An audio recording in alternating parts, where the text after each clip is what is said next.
Hello, fellow gamers. Cryptic Panther back with another review slash rant because there's a bit of a rant for this E3 press conference review. Ubisoft. So I've done the Square Enix one already. If you haven't listened to that review, I wasn't impressed with that. And the starting of the Ubisoft press conference, and my wife actually watched it with me. She's not a gamer. She's not usually watching these press conferences, but she hears me yap about them enough. So and she knows I'm excited for them and stuff. So she was interested. So she said she'd watch it with me. So Ubisoft is the one we were watching because it just happened to be on the time that after we get home. And yeah, so the opening was this giant dance number for Just Dance 2019. It was fucking horrible. She's looking at me like, what the fuck are you watching? And I'm sitting there going, this isn't usually what I watch. I don't know what this is. It was annoying. If I wasn't watching it live, I definitely would have fast forwarded it. So if you're going to watch this actual press conference, be prepared for unless you're into that fucking trash. Yeah, it's a fucking big opening dance number it's cringe all the way. It was so bad. I almost wanted to turn it off. I was embarrassed. I was embarrassed to be watching it. But then it got better. They showed a cinematic trailer for Beyond Good and Evil. Beyond Good and Evil 2. I keep forgetting to add the 2 at the end of that because I'm not used to the game. I never played the original. Trailer looked really damn good. I don't know how much really this trailer is going to reflect on actual gameplay. Don't know. I think we're going to see gameplay later on this year, if I remember correctly, in the press conference. But then they had Joseph. Is it Gordon Joseph or Joseph Gordon-Levitt come out? He actually runs a company called Hit Record, and what they're doing is actually doing a massive fan collaborations on art and some music and a bunch of other things to be actually in the game. So hitrecord.org is the website, and there's a bunch of projects up, but it's not like you create or send in your own individual artwork or song. You like collaborate with other artists and stuff on this material to actually be put in the game. So it's just extra over and above stuff to be added to the game, which I think is impressive. I think it's a really neat idea, and I'm definitely looking forward to seeing what's on the website and what everyone's going to create and help create. I think it's gonna be cool. I'm looking forward to knowing more about this game, and hey, let me in, let me see more. Then we will go on to Rainbow Six Siege. And it's a game I never get into. I had high hopes for it when it first came out. I played a beta and stuff that was out when it originally launched. I just never really get into it. And most of my friends that I game with, none of them really get into it. So it's a game I've missed. I don't know if I missed out on something I would have really liked. But they also talked about this documentary for some big esports event following these gamers that play Rainbow Six Siege. The documentary might be kind of interesting to watch, but esports is nothing that I'm interested in. So, hey, I'm glad the game's doing well for them, and I'm glad there's lots of people playing it and loving it. I got nothing wrong with someone liking a video game. Then we get to a little bit more ridiculousness. Paul drove in, dressed like Evil Knievel on a little dirt bike, and as soon as I seen that, I knew a new Trials game was coming. I'm a big fan of the Trials games. I owned the previous Trials. I played one of them back on the 360 back in the day, and I really like the games. They are fun. They're fun, which means fun and frustrating. It's a new word I've just coined. #fun. They're fun but frustrating. The levels are. You start off pretty good. You learn the basics of the game, but they do ramp up the difficulty pretty hard. There were some levels in the last Trials I couldn't beat. I just you just get burned out playing them. They are hard, but they have a whole new tutorials. There's a YouTuber his YouTube name is Professor Fat Shady. It's an awesome fucking YouTube name, and he has been working with them for the last 2 years, along with a bunch of other streamers and developers and gamers. Even Jack Bertillo from Rooster Teeth was involved, doing level design and new tutorials so that people can learn the game. So I'm looking forward to it. It is a release date of February. They didn't say when. Probably the 22nd, like everything else. February 22nd is the most popular release date for 2019. So I expect about 9 more games to have a February 29th release date. And a bunch, like, yeah. So new maps, new tutorials, new games. Yeah, looking forward to it. Even though I'm not the greatest at the game, it is fun. We're gonna move on right quick into Division 2, which we already seen at the Xbox press conference. Again, I don't know why these companies are having press conferences and giving their game launch information and details and trailers to other companies to launch first. But anyways, that's the way it is. But we have more details on the game itself, more based on the story of it, how the infection spread through Washington. They showed some cinematic trailers. There's 3 distinct classes now, and there's content is going to be broken into seasons and at no charge, and they're also including raids with up to 8 players.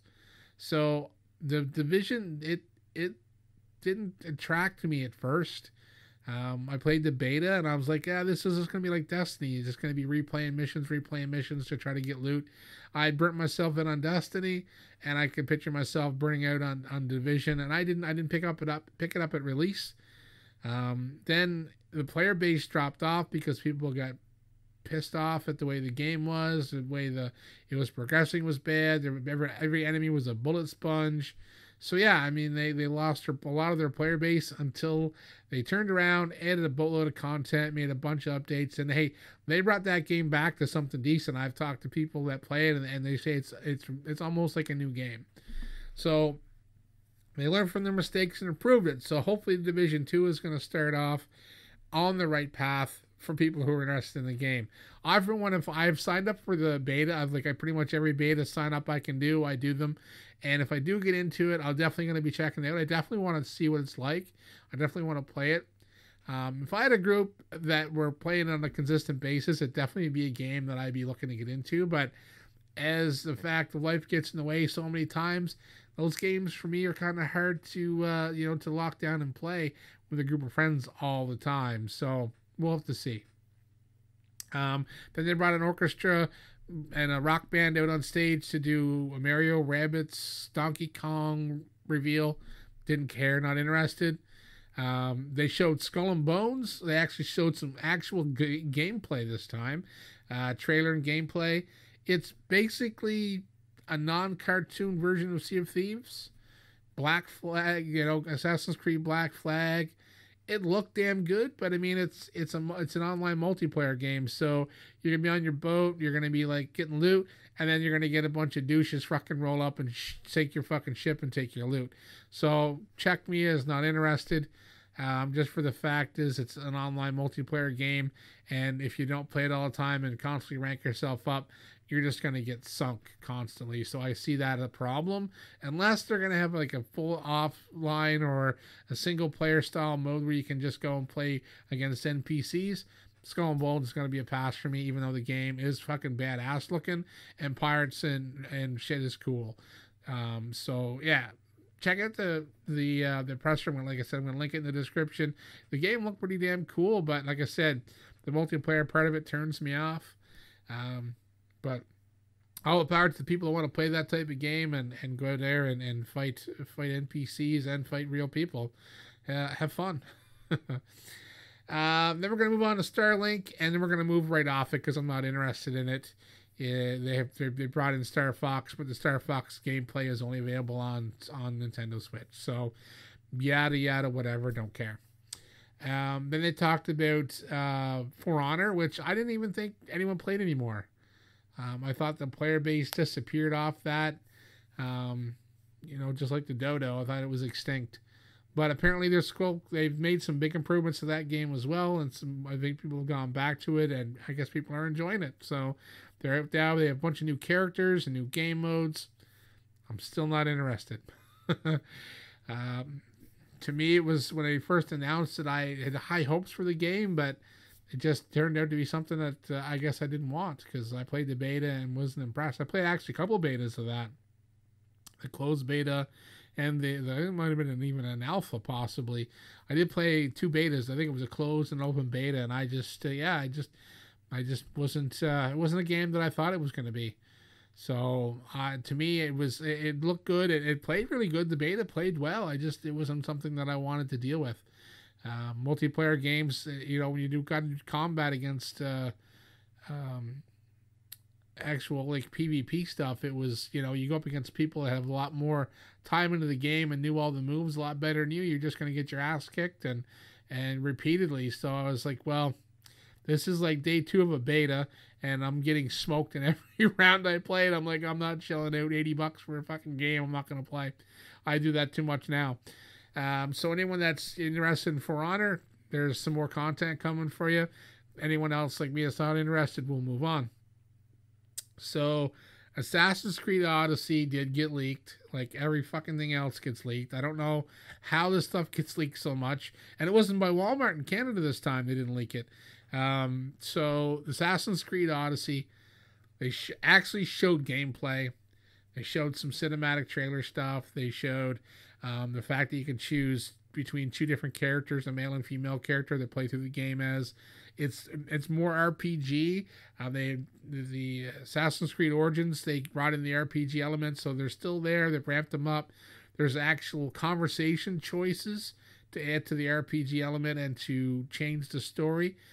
They didn't say how deeply your conversations affect the gameplay or story or any RPG elements, but there is conversation choices, which is something new as well.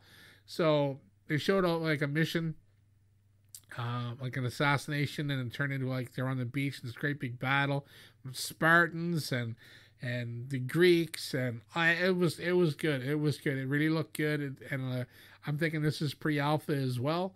The game comes out, I think October, I do believe, was the launch date for this. I don't know if it was a date, but I know October 5th seems to be the number that pops in my head for some reason. I should have taken notes, but for some reason I'm bad at taking notes, and especially jotting down the dates because I don't have them. But the press conference is going to be listed in the description, so if you're going to watch the press conference, the Assassin's Creed Odyssey, I do believe is October. It looks good.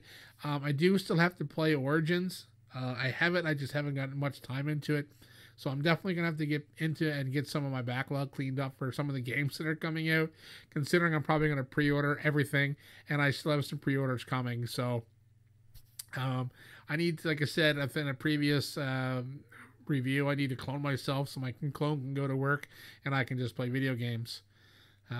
So that's it. The Ubisoft press conference had some cringe and some good moments, but overall there wasn't really much for me.